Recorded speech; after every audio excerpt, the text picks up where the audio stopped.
Ah yes, the humble Ion Distorter. Some say it is outclassed by both the Tesla and the Chain Shredder. However, it has a dark secret, and that secret is to increase your top speed? Yes, actually. Under the correct circumstances, the Ion Distorter or Destabilizer can be used to get around the map a lot easier. Now, how do you pull off this Ion Jump technique, I hear you ask? Well, as the name would suggest, you need to be able to jump, and you need some ions. So if you put 2 and 2 together, you come out with Sprinter Legs and the Ion Distorter.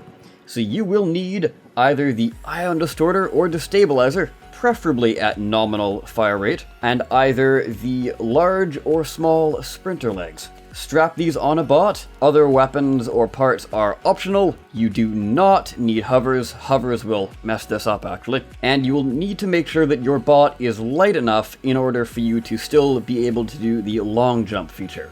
Now, as I'm sure you are aware, the Sprinter Legs do have a long jump feature. If they are going fast enough, they will have a farther jump instead of a higher jump. This can be very useful for getting into cover. However, it does have the drawback of stopping you dead in your tracks upon landing. With the Ion Jump technique, you can actually cancel this entirely. So how do you pull this technique off? To start out with, I have a bot equipped with 4 of the smaller ions, and what you simply do is you aim at the ground while in midair. With the current setup I have, 1 shot to the ground, you don't really gain any benefit. 2 shots downward, and you cancel it almost entirely. And with 3 shots to the ground, you eliminate the animation entirely, allowing you to carry on like nothing ever happened. This is really good for getting away from enemies, especially if you don't have any cover to duck behind. You can keep going without having to stop at all. This technique is particularly effective on mid-range CPU bots, due to the fact that they have a fair amount of power to burn to pull off this technique, and they are also fairly tanky as well, if built correctly, of course. Just to continue on the demonstration, this can be pulled off with the larger ions as well.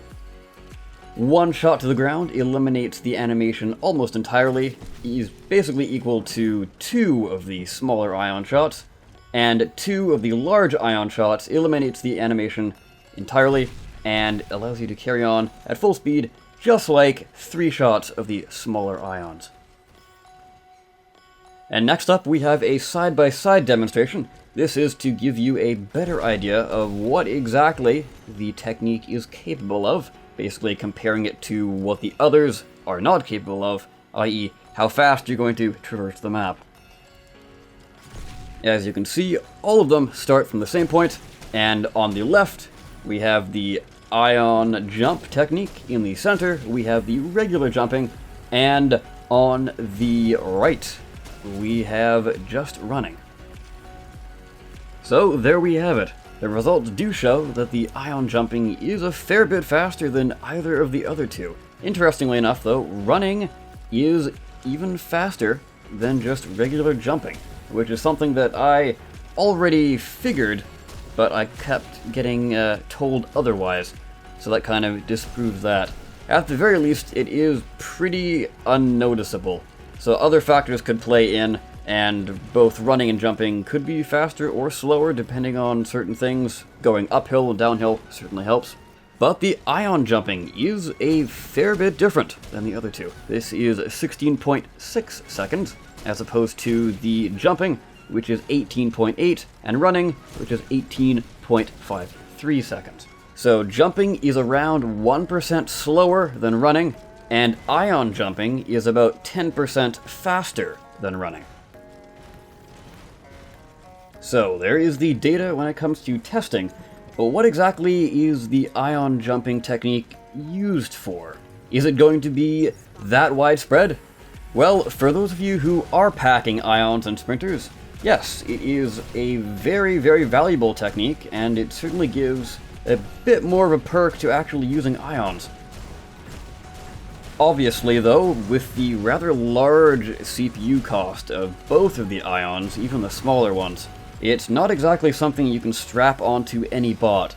This is simply a technique for those who do like using ion distorters to give them a slight edge over the other weapons. Is it the most powerful technique ever? Possibly not, but I could see this being used to get either away from targets.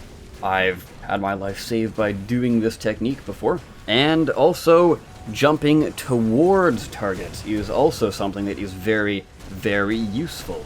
Because normally, you would jump towards a target, you would get there, and then they would have about a second or two to react once you've landed and have to stop. Now with this technique, they don't have that grace period. Not only that, if you are skilled enough, you will be able to use this technique aiming down at the ground to actually hit the target as well, so you can get some damage off while performing the technique. Now, I have tried it out myself. It can be a bit tricky, it does take a bit of practice, but once you get it down, aiming and performing the ion jump will become second nature, hopefully. But now that the data is out there, how exactly will people use it? Will they use it for good or evil? I honestly don't think it's going to be that devious of a technique. It's just a nice little perk that the ions have. Hopefully it's not patched out, but we will have to see. Yeah, the reason I believe this does happen, though, is if you notice, when the ions do fire, they actually have a kickback to them. So what this kickback does, if you actually notice when you're doing the technique, your legs sort of curl up, and that is basically canceling the animation, because the legs normally face out forward, sort of in a ready-to-land kind of position. But this is basically jostling it enough in the air to actually cancel the animation. That's what I can see by observation, anyway. If you guys have another explanation for why, if you somehow know the code, which I highly doubt, yeah, you can let me know what you think of this technique down below. I, of course, have been the Awesome Soul. I thank you so very much for watching. I will see you next time. Take care.